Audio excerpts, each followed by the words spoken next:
Hi everyone, welcome to this module on decentralization in India, which is a key feature of federalism. So, when the power is taken away from the central and the state governments, so there should be some other body that will be given. When it is taken away from the central and the state, it is given to the local governments. So, the local governments, when there is a sharing of power between center and state, that was in the first initial setup of the constitution.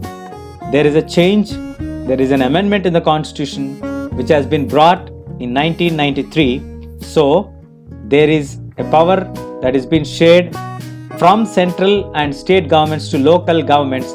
That setup is known as decentralization. That setup is known as decentralization.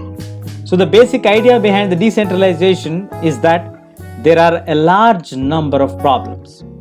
There are a large number of issues as well which are needed to be settled at the local level. So, in order to solve the local problems and in order to empower the local people to solve this, there is a deduction in the power of the states and it is being allocated to the local governments. So this major step also brings in the local people in direct participation in the decision making process, because now we are empowering them to solve the local crisis by themselves. So we are making the local people part of the decision making process. As you can see on the screen here, at the Gram Panchayat level, the people will sit and discuss and identify what all the problems that have to be solved, and they try to solve it. So a major step towards decentralization was taken in 1992, and then the constitution was amended. You all know what is the meaning of amendment. You bring certain changes in the particular article or particular provision in the article, that is called amendment. So that made them to bring the third tier of democratic setup, which is making it more powerful and effective. So the amendment which was brought in 1992 has made it to create a third tier of democracy, which makes the democratic setup more powerful and effective. That is decentralization in India.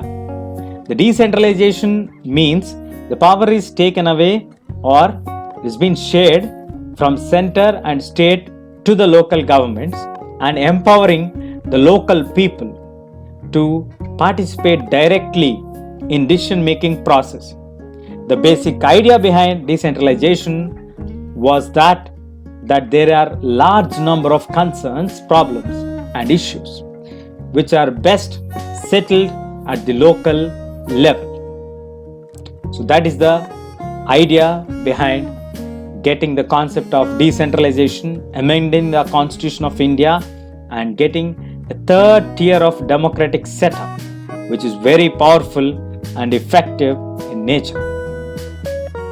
So what are the key features of third tier of democracy?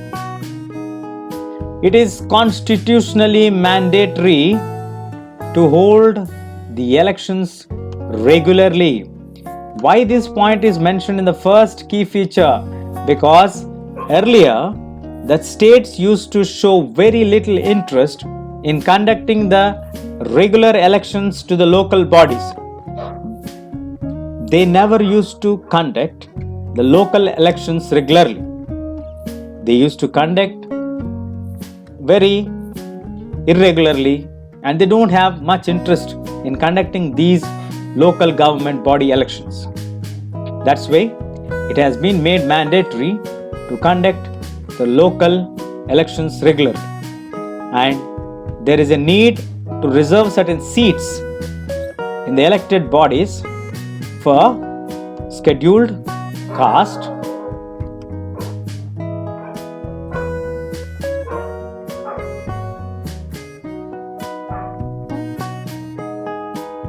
scheduled tribe, and the other backward classes.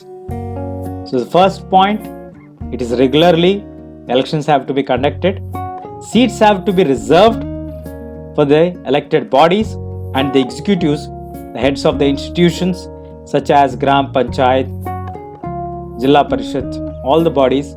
For the backward classes, the scheduled castes, scheduled tribes, at least 1/3 of all the positions are reserved for women. Apart from reservations for the scheduled caste, scheduled tribe and the backward classes, 1/3, 33% of seats are reserved for women.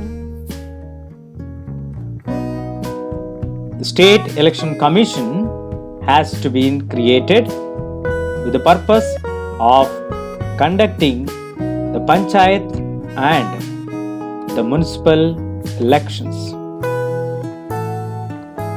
The state governments are required to share some power and revenue with the local governments in order to make them run efficiently.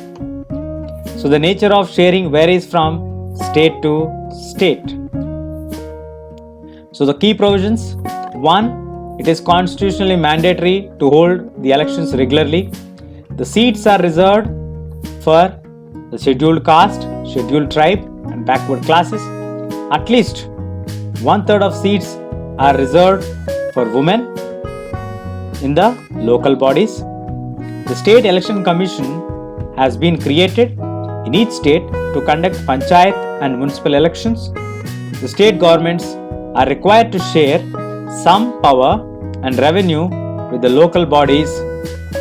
The nature of sharing varies from state to state. Now, these are the key features of the third tier of democratic setup. Now, moving on to look at how the decentralization process is there at the local level. What are we calling it as? The local self-government. The decentralization from the states, it has identified two areas. One is the rural areas, the second is the urban areas. In the rural areas, they have insisted for the setting up of Panchayati Raj system as the third tier of democracy, the Panchayati Raj setup or Panchayati Raj system. And in the urban areas, we have the municipal setup or the municipalities are set up. So, in the rural areas, we have Panchayati Raj. In the urban areas, we have municipal system. So, the rural areas Panchayati Raj system has been brought under the 73rd Constitutional Amendment. The urban areas, the 74th Constitutional Amendment. So, this setup is called the local self-government.